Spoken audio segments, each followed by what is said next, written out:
Pastor Apollo Kibuloy.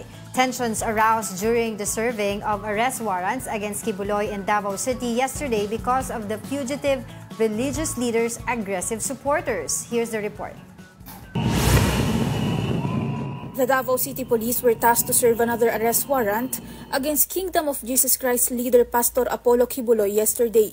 This is for his child abuse, sexual abuse, and human trafficking cases in Davao City and Pasig courts. The police were met by staunch Kibuloy supporters who gathered in front of the KOJC compound. Tension eventually sparked between the two camps. One of the KOJC members sustained injury during the conflict. Natamakan ko combat shoes po gikan sa taas sa fire truck po ng SAF po. Kasi po wala na pong ladder noon. So wala na po siyang ibang matungtungan. Siguro ako na lang din po yung natungtungan niya. So ito, kaya po ganito po yung nangyari. Some KOJC members were arrested for bringing sharp objects like bolo. Despite the strong aggressive force of Kibuloy supporters, authorities still entered the KOJC compound to look for the fugitive. They also barged into the properties of Kibuloy like the Prayer Mountain and the Glory Mountain. The police also looked for Kibuloy in the KOJC compound in Malungon, Sarangani. Unfortunately for them, they failed to locate the controversial self-anointed Son of God. Kibuloy's legal camp condemned the police's actions and called it illegal. Hindi po pwede na arrest warrant lang ang dala mo, napapasok ka sa isang gated na facility at pilit mo itong sirain para lang makapasok ka. Bawal po ito, illegal po ito. In response, the Philippine National Police said, yung nangyari kanina ay service of warrant of arrest against Pastor Kibuloy and 5 others. So, hindi po yun search warrant or raid.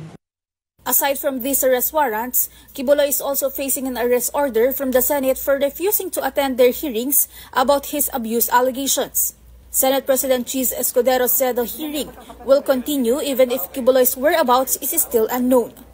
Kung titimbangin ang arrest warrant na inisyo ng Korte at sabina na inisyo ng Senado, malayong mas matimbang ang arrest warrant na inisyo ng Husgado at Korte. So marahil unang may implement yon kung sakasakali. At matapos niyan, doon na lang magre-request kung ma-implement na yung warrant of arrest galing sa Korte.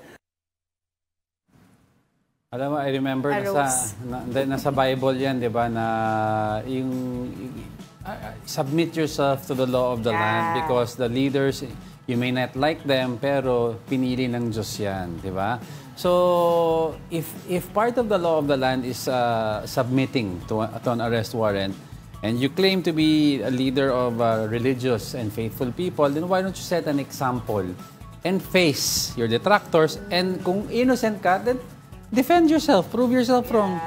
Diba? Wag mo ipaharap yung mga supporters. So, para mo supporter mo, you put them in harm's way and you're causing chaos from both sides. Actually, sasampahan sila ng kaso ng PNP. Yeah, obstruction 11. ba? Oo, kasi di ba nag-water cannon sila, ayaw sila papasukin dun sa area. Although, may question of legality dyan dahil sabi nga nila, arrest warrant lang ang dala-dala ng PNP Special Action Forces when they went to the properties. Yes, pero how will you enforce an arrest warrant if you don't take the person inside? Yes, exactly. But then again, ano sabi nila, sa haba-haba man ng ginawa, wala naman din nangyari dahil wala naman doon hindi nila nakita si Pastor Apollo Kibuloy. Submit yourself, prove them wrong. Kung innocent ka, any other ordinary person na walang access to funds or power or supporters would have submitted themselves long ago to defend Senate himself. Hearing pa lang, nagpakita na siya. Si Renz Kilario, di ba? Oo. Di ba, submitted ka agad. Tuloy, iniwan siya ng... Yung si Aguila. Oo, si Renz, di ba? Kilario. Senyor Aguila, wala na daw, hindi na daw siya hindi na siya yung nila sa lumipat na daw yung Spirit of the Lord to another leader. Hindi na siya yung anointed one. Pero ito, sana for me, yung sa countdown natin, sana mas magkatabi si Teves saka si Pastor Apollo Kibuloy. Teves kasi medyong not surprising resolution. Ito kasi medyong may cavalry daw Pero dyan. yung hinahanap mo kahapon po, diba? Ayan.